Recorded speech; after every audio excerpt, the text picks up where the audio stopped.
height, weight, BMI. So to test someone's height, all they need to do is take off their shoes. Alright? The client stands barefoot, heels together against the wall with the measuring unit. The heels and buttocks and the upper back should be touching the wall. The client should stand with the neutral alignment, and the chin should not be lifted. So, if you can go stand over there against that wall, please, sir. Go. That's good. Okay, his feet are together. I'm checking.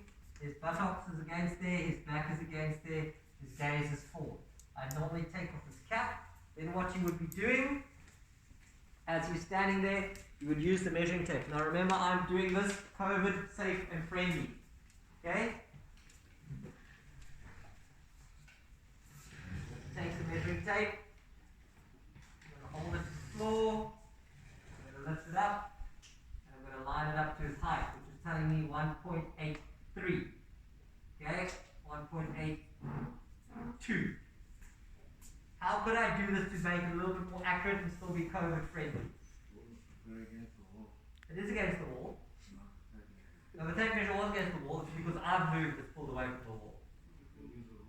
You can use a ruler, and you stick a ruler in this way to make sure that it lines up. Anything else to be more COVID friendly? No, I'm a good distance away. I'm not looking at him directly. He's not looking at me. We've got our masks on. Have I touched you at all? No. That's about the best that you can do. Alright. Next one is weight.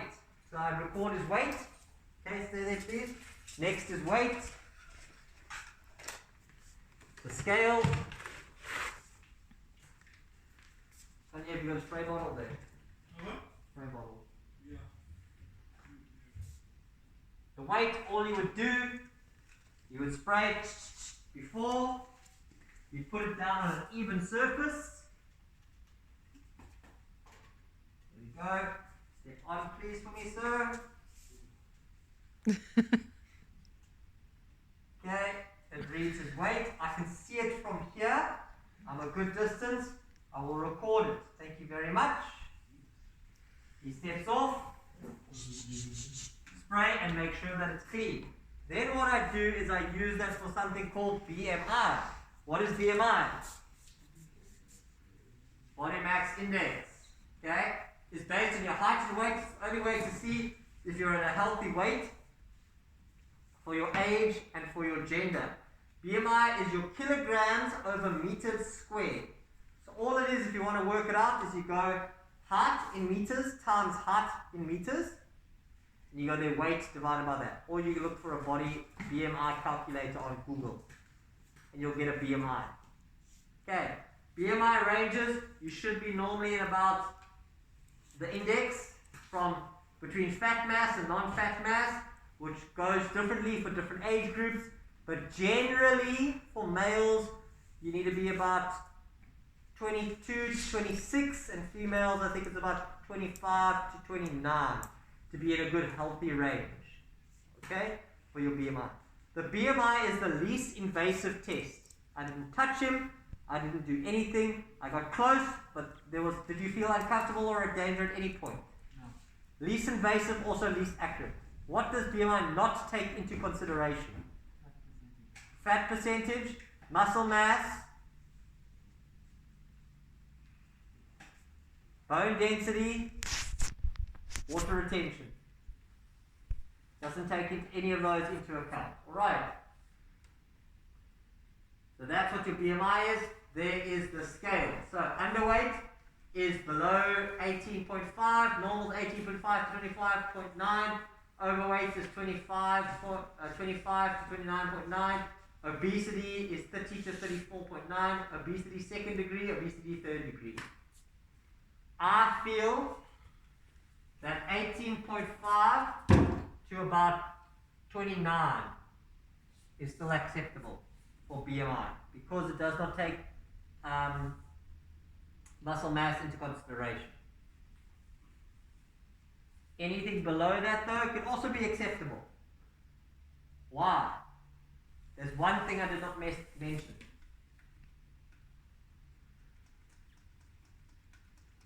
Body type. Body types differ as well, age differs, but mainly body type.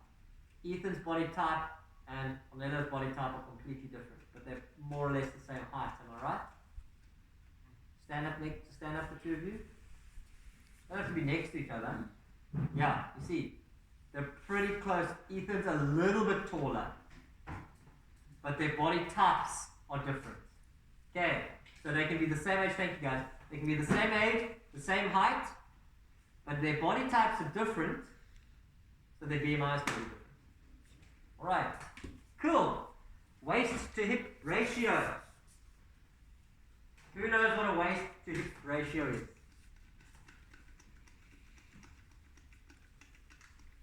It's the ratio of your waist to the ratio of your hips. Okay, nice and simple. People who carry more weight around their midsection, like an apple-shaped body, are at higher risk for heart disease, type 2 diabetes, and premature death than those who carry their weight in their hips and their thighs, so a pear shape. Even if your BMI is within normal range, your could risk disease may be increased. According to the World Health Organization, a healthy waist to hip ratio is 0.9 or less in men and 0.8 or less in women. So, how do you measure this?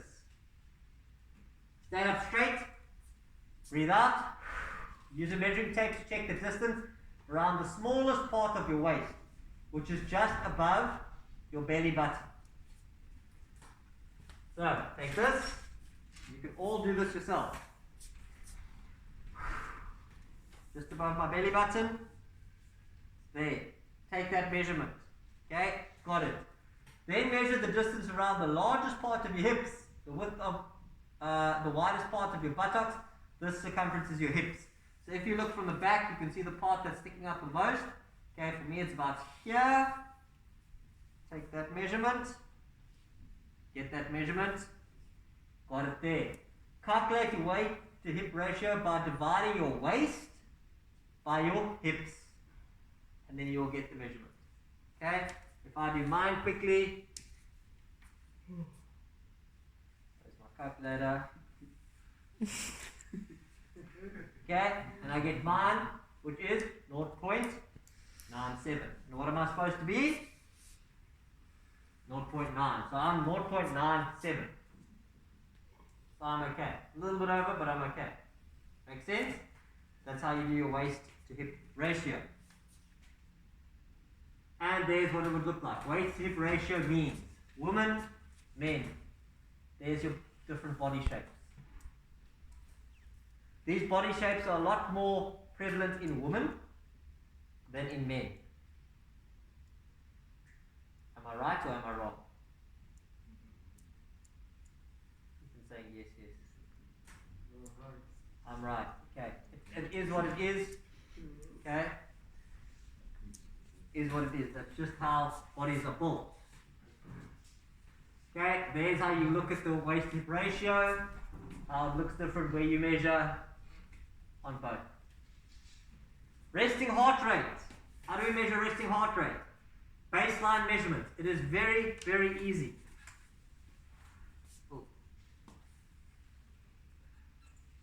You are sitting, you are relaxed. Measuring heart rate, you do in the morning when you wake up. To measure your heart rate, you simply check your pulse. Place the index finger and the third finger on your neck to the side of your windpipe. Windpipe to the side. Push. Everyone do it. Windpipe to the side. You should feel a doof, doof, doof. Ethan, go up. Put your chin down. You might have to push a little bit. Can you feel it? Corner of your jaw, 2 fingers in, down. Windpipe, cross, in. You all feel it. Okay, that's a nice way to do it. To check your place in your wrist, place 2 fingers between the bone and the tendon of your radial artery. So, bone, tendon, there, in the middle, in between. You'll feel it's soft in the middle, then just next to the soft piece, there's like a hard tendon. Then there's the bone in the middle of those two. Push down. You should feel it again. Am I right? Don't push too hard because you're going to stop it. Don't push too soft, you won't feel it. Just in the middle. You calculate that, you listen. Okay? At resting heart rate, you can go for 30 seconds. So you can you're nice and chilled, you're nice and calm. You could get it, you count for 30 seconds, you multiply it by 2. Can you do the same thing for active heart rate? While you've been running, then you take your heart rate again. Can you count for 30 seconds and multiply it by 2? No, you can't. Because your heart rate should be dropping down. Okay. So only resting heart rate you can get 30 seconds and multiply it by 2. Do we all understand that one? Can you do this on your right arm, guys? Yeah. No, that wasn't on for you. Can you do it on your right arm? You can do it on any side. You've got arteries on both sides. Okay.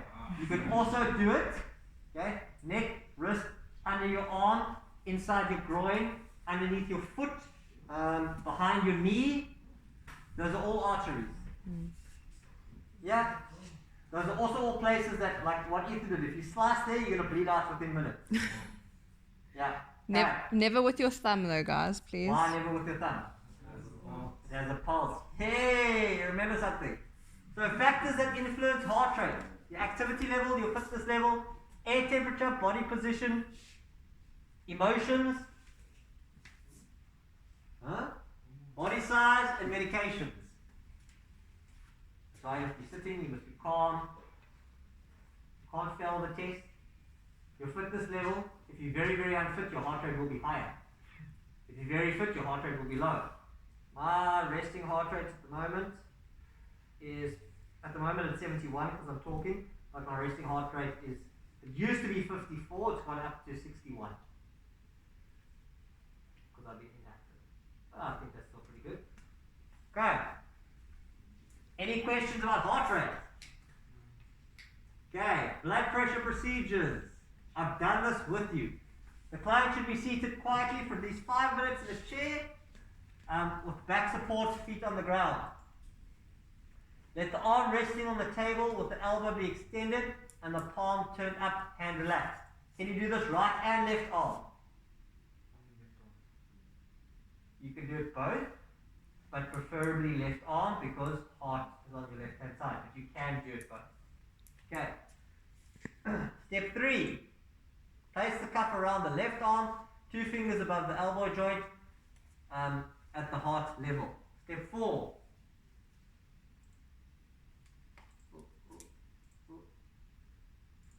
Really? It's gonna just skip 4. The bladder of the cuff should be directly on the artery, which is usually indicated by the bladder tubes running along the inside of the arm. Step 5. Use your index and middle fingers to palpate gently over the medial area of the elbow joint to detect artery positioning and the stethoscope. Step 6. Pump air to approximately 160 milligrams of mercury to close off the brachial artery. Position the stethoscope for proper hearing.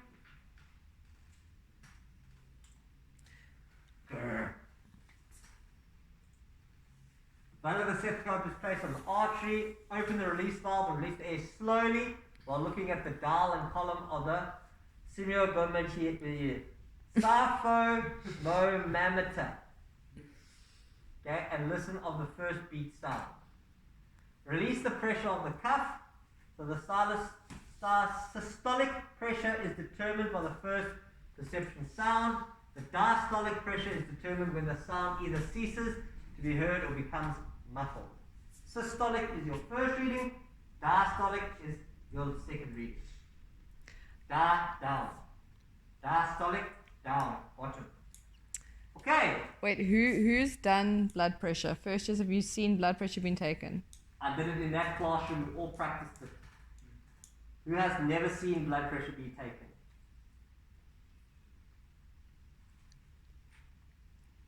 Okay. Cool. Who wants to come be my dummy? Okay. I'm not going to do the whole procedure. I'm going to show you what it looks like. So, AB would normally be seated. Amy would normally be seated, as it indicated, but I'm just going to show you how this attaches so you can all see. So what happens is, left arm is up, elbow on the table, okay? These pipes run along his arm, like so. There, like so. They're running along the artery of his arm. It is 2 fingers above his elbow joint. I wrap it around nice and tight. Okay. Here is where you pump for it to go harder. Here is the valve where you open and close. You make sure it is closed and you pump it. Okay, can you see? Put your arm down a little bit.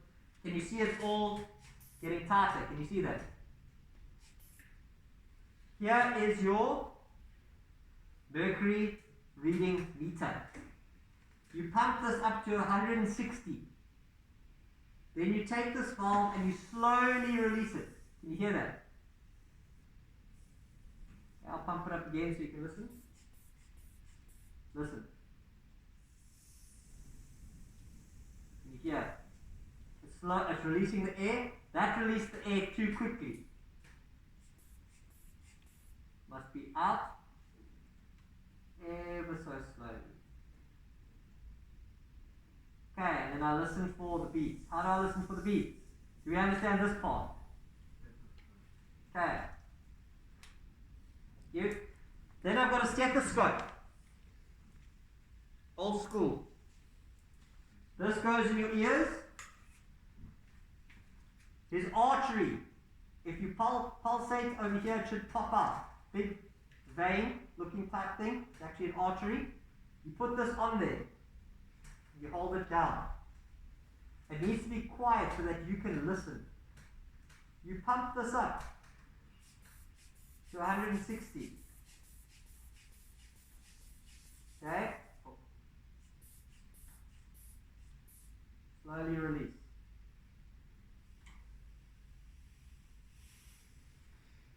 First beat.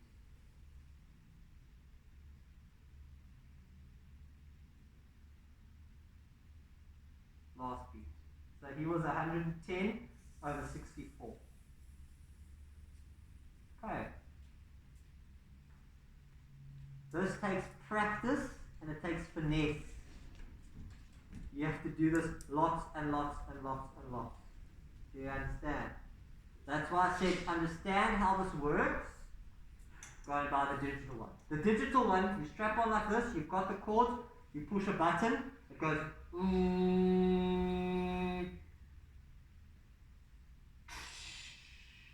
it gives you the reading.